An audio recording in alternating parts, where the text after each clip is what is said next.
To add a fill in the blank question, again go to edit and add a learning item. Here we can see fill in blank question.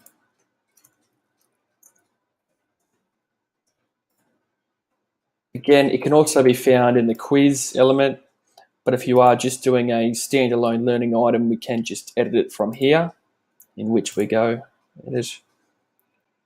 You also have description, so fill in the blank for the. Give you a really good example of here. So if you just copy and paste that directly,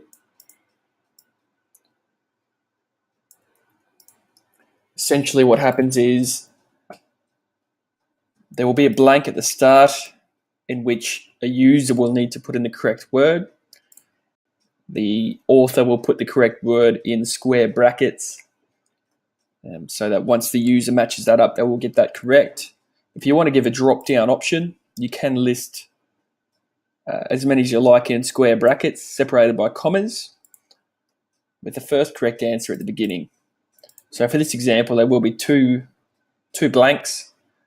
The correct one for the first will be the word the, and the correct answer for the second blank will be east.